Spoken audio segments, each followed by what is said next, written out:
Democratic Alliance in the Eastern Cape is putting the spotlight on the plight of homeless women and children in the province. DA leaders and activists are gathering at the Gqeberha City Hall to present a memorandum to the Office of the Speaker, urging local and provincial governments to take immediate action. And Sipha was there earlier on this morning, but now joins us, or is still there rather, and she joins us now from outside the City Hall. Sipha, this is an important issue we've been highlighting since this morning, and this is an activity to ensure that there can be more support and awareness of the plight of those who find themselves without shelter. Tell us what's transpired over the last while since we last spoke. Well, I mean, absolutely, Iman. When we look at those contributing factors as to why we find some of those 50,000, just over 50,000 people in South Africa as destitute and homeless with nowhere to go, you would find that just over 40% it is because of unemployment or loss of income. And that is something that's beyond their control, Iman. But of course, we heard from some of the speakers here today, as you know, that the Democratic Alliance Women's Network, as well as the provincial leaders of the Democratic Alliance came to the City Council of the Nelson Mandela Bay to hand over a memorandum of suggestions of what can be done in the Nelson Mandela Bay so that the Nelson Mandela Bay does not find itself in a situation like the city of Cape Town, as well as Gauteng, that has the highest number of homeless people. But focusing specifically on women, Iman, it is Women's Month, and that's exactly what they're doing. They're focusing on women, and also because women are more liable to criminal activities as well as abuse out on the streets, but some of them are actually leaving home because of that abuse and gender-based violence. Now, I'm just going to bring in the the Democratic Women's Network's Eastern Cape Chairperson, Nomvano Zibonda. Nomvano, thank you so much for joining us. I think just quickly, let's sum up,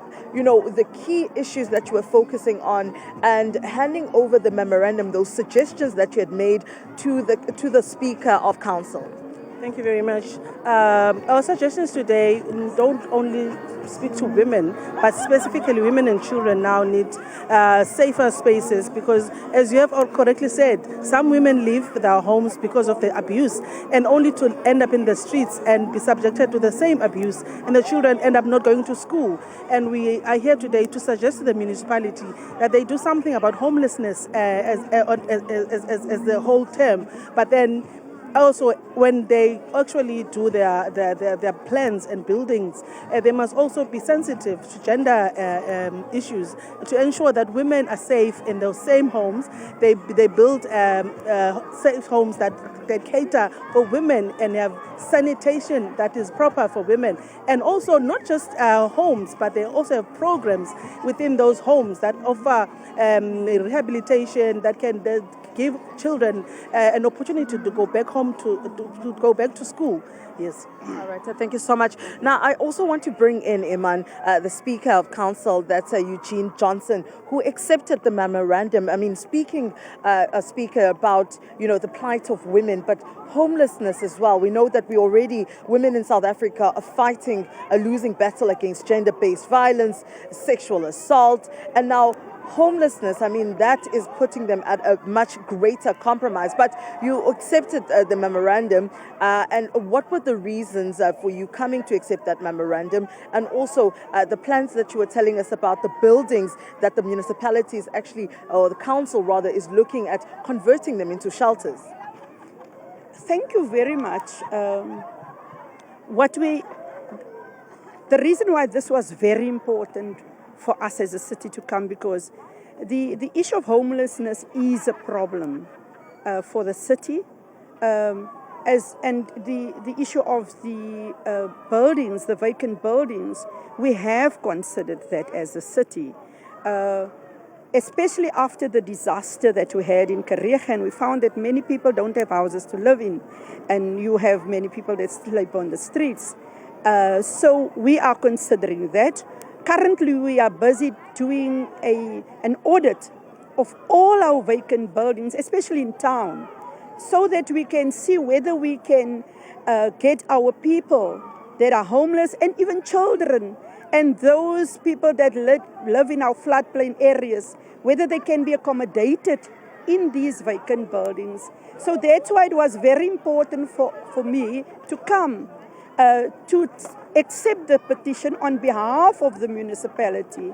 And may I just say that insofar as our budget is concerned, we have considered the issue of the children, and because women are in my office, we've requested that more budget must go through the women's desk that resides in my office, so that we can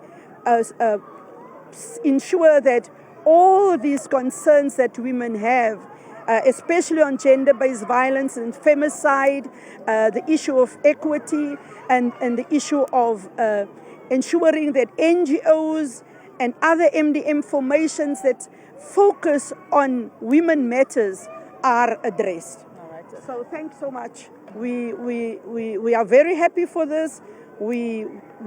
Because we believe together, and because the issue of homelessness is not a political issue, it cuts across all political organizations. It does not know politics, and therefore the city have to address that. All right. Thank you so much, Speaker. That Speaker of the Nelson Mandela Bay Municipality, Iman Eugene Johnson, speaking there about accepting that memorandum and the plans the municipality has in converting those buildings. If you remember, on the 13th of July, we did a story on these dilapidated buildings across the Nelson Mandela Bay, and how they were actually promoting crime in various parts, especially in the CBD, and also speaking to a homeless woman there who was living with a child, who said that she had no other option because her child is round about 15 years old, not a minor, but she could not find a shelter for a woman as well as children, saying that she was actually turned back and told that her child can then officially apply for a room in a shelter when he turns 18 years old, but they cannot accommodate the both of them. So these suggestions that were made there would definitely assist women such as the one that we spoke to regarding those dilapidated buildings, and seeing that change in part of homelessness. Yes, men have a greater number of homelessness, but women are more at risk when they're out on the streets.